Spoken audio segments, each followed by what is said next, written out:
श्री कृष्ण। कल की कथा में हम लोग अर्जुन के द्वारा बताए गए दो कारणों को सुने, जिसके चलते वो अपने स्वजनों को मारने में असमर्थ बता रहा है। पहला कारण तो वो कहता है कि जो भगवान कह रहे हैं पहले के श्लोकों में कि काम, क्रोध और लोभ ये तीनों ही नरक के द्वार हैं। काम के रूपों को भी हम लोगों ने देख लिया, जो 3 रूप हैं, और अर्जुन का कहना है कि लोभ और क्रोध इन 2 कारणों से भी क्रोध और लोभ में आकर मेरे को नरक का दरवाजा बोल नहीं लेना है। काम की बात तो कर ही दिया, और क्रोध और लोभ के बारे में भी कह रहा है कि इन दोनों में पड़कर अपने को नरक में नहीं डालना है।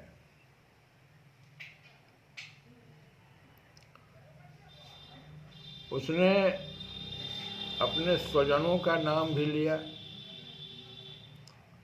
कि पहला कारण हुआ, और दूसरा कारण कि इन स्वजनों को अगर त्रिलोकी का मुझे राज्य मिल जाए तो भी मैं अपने स्वजनों को मारना उचित नहीं समझता। अपि त्रैलोक्य राज्यस्य हेतुः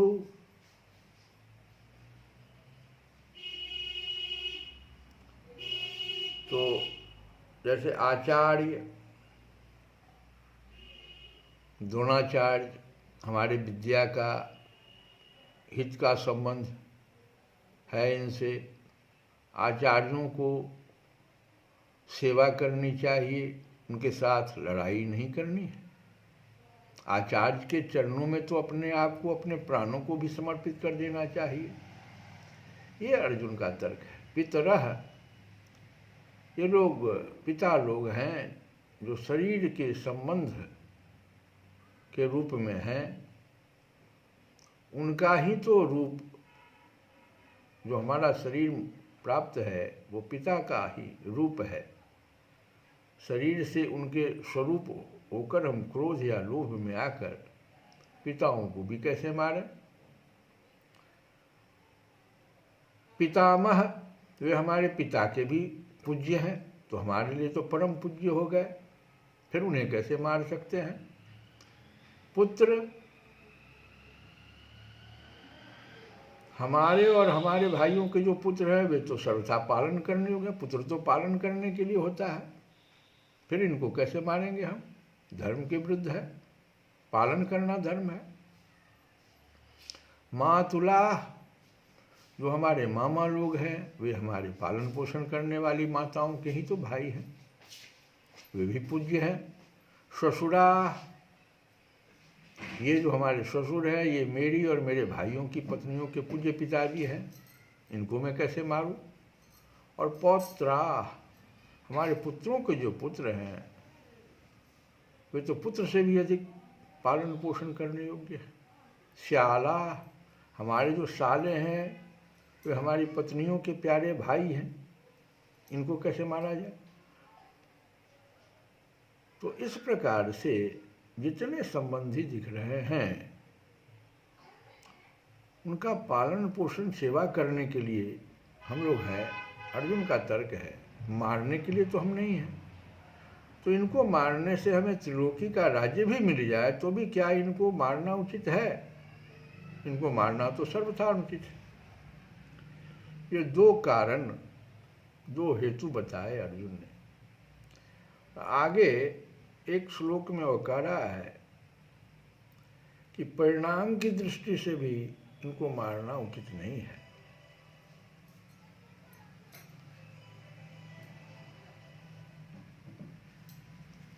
भले ये लोग आतताई हैं, दुर्योधन तो जो आतताई के 6 प्रकार के लक्षण हैं, आग लगाने वाला, विष देने वाला, हाथ में शस्त्र लेकर मारने को तैयार हुआ, धन को हरने वाला, जमीन छीनने वाला या राज्य छीनने वाला और स्त्री का हरण करने वाला, दुर्योधन में तो इन 6 लक्षण दिखाई पड़ रहे हैं।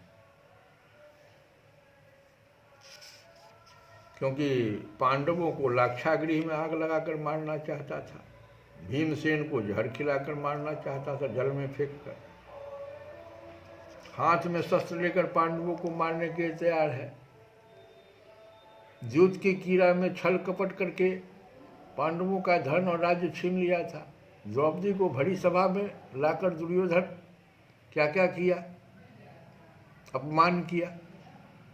तो 6 लक्षण तो हैं, लेकिन इसके बावजूद भी कहता है शास्त्र कि आतताई को मार दें, शास्त्र कहता है। लेकिन 2 प्रकार के शास्त्र है, अर्थशास्त्र और धर्मशास्त्र। तो ये आतताई को मार दे, ये अर्थशास्त्र हुआ, जिसमें अपना कोई स्वार्थ मतलब रहता है, वह अर्थशास्त्र कहलाता है। और जिनमें अपना कोई स्वार्थ नहीं रहता है, वो धर्मशास्त्र कहलाता है। तो किसी की भी हिंसा न करें, यह धर्मशास्त्र हुआ।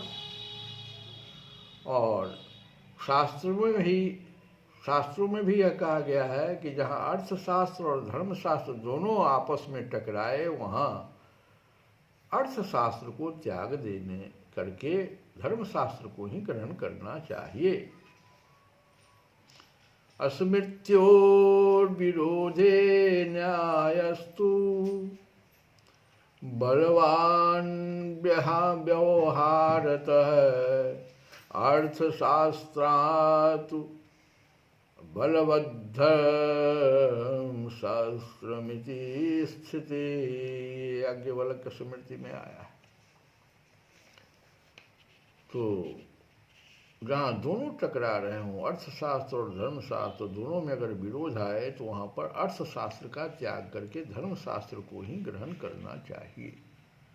तो इस दृष्टि से भी अर्जुन कह रहा है कि स्वजनम ही कथम हत्वा सुखिनः श्याम माधव। हे माधव, इन कुटुंबियों के मरने की आशंका से ही बड़ा दुख हो रहा है, संताप हो रहा है। तो फिर क्रोध तथा लोभ के वशीभूत होकर हम उनको मार दें तो कितना दुख होगा, उनको मारकर हम कैसे सुखी होंगे। ये तो हमारे घनिष्ठ संबंधी हैं। तो इस प्रकार से अर्जुन जो है भगवान के सामने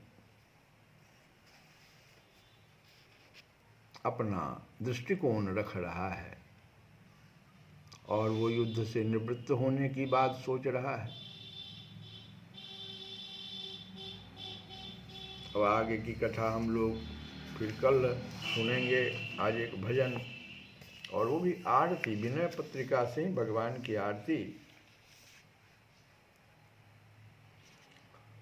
हरति सब आरती, हरति सब आरती, आरती राम की, हरति सब आरती, आरती राम की। गहन दुख दोष निर्मूलनी काम की, गहन दुख दोष निर्मूलनी काम की। श्री रामचंद्र जी की आरती सब आर्त पीड़ा को हर लेती है, दुख और पापों को जला देती है। हरति सब आरती, आरती राम की, दहन दुख दोष निर्मूलनी काम की। और कामना को जड़ से उखाड़ कर फेंक देती है। निर्मूलनी काम की। सुरभ सौरभ धूप दीप वरमालिका, उड़त अघ विहंग सुनिताल करतालिका। कहते हैं आगे तुलसी बाबा कि वह सुंदर सुगंध युक्त धूप और श्रेष्ठ दीपकों की माला है। आरती के समय हाथों से बजाई जाने वाली ताली का शब्द सुनकर पाप रूपी पक्षी तुरंत उड़ जाते हैं। आरती के समय में ताली हाथ से बजाना चाहिए। इससे क्या होता है? तुलसी बाबा कहते हैं कि उड़त अघ विहंग, अघ विहंग, अघ माने पाप और विहंग माने चिड़िया। तो ताली का शब्द सुनकर पाप रूपी पक्षी तुरंत उड़ जाते हैं। उड़त अघ विहंग सुनिताल करतालिका। भक्त हृदय भवन अज्ञान तमहारिणी, विमल विज्ञानमय तेज विस्तारिणी। आरती सब आरती, आरती राम की। कहते हैं तुलसी बाबा कि यह आरती भक्तों के हृदय रूपी भवन के अज्ञान रूपी अंधकार का नाश करने वाली और निर्मल विज्ञानमय प्रकाश को फैलाने वाली है। विमल विज्ञानमय तेज विस्तारिणी, मोह मद कोह कली कंज हिम जामिनी। मुक्ति की दूतिका देह दुति बामनी। यह मोह मद क्रोध और कलयुग रूपी कमलों के नाश करने के लिए जाड़े की रात है। मोह मद कोह कली कंज हिम जामिनी। कौन सी आरती? मुक्ति की दूतिका देह दुति दामनी। और मुक्ति रूपी नायिका से मिला देने के लिए यह दूत है तथा इसके शरीर की चमक बिजली के समान है। आरती की चमक बिजली के समान होती है और ये मुक्ति रूपी नायिका से तुरंत मिला देती है। प्रणत जन कुमुद बन इंदु कर जालिका, तुलसी अभिमान महिषेष बहुकालिका। तुलसी अभिमान महिषेष बहुकालिका। हरति सब आरती, आरती राम की। दहन दुख दोष निर्मूलनी काम की। यह शरणागत भक्त रूपी कुमुदनी के वन को प्रफुल्लित करने के लिए चंद्रमा के किरणों की माला है और तुलसीदास के अभिमान रूपी महिषासुर का मर्दन करने के लिए तुलसी अभिमान महिषेष बहुकालिका। सबके अभिमान, सबके पास अभिमान है। तो आरती में देखो ध्यान दो, एक तो हाथ से करतालिका होना चाहिए और ये अभिमान रूपी आरती में जरूर खड़ा रहना चाहिए। क्योंकि तुलसीदास जी करें कि तुलसीदास के अभिमान रूपी महिषासुर का मर्दन करने के लिए अनेक कालिकाओं के समान बहुत सारे काली एक साथ खड़े हों और महिषासुर का मर्दन कर रहे हों। तुलसी अभिमान शेष बहुकालिका हरति सब आरती आरती राम की गहन दुख दोष मूर्नि काम की हरति सब आरती आरती राम की गहन दुख दोष मूर्नि काम की हरति सब आरती आरती राम की गहन दुख दोष मूर्नि काम की। श्री कृष्ण गोविंद हरे मुरारे। हे नाथ नारायण वासुदेवा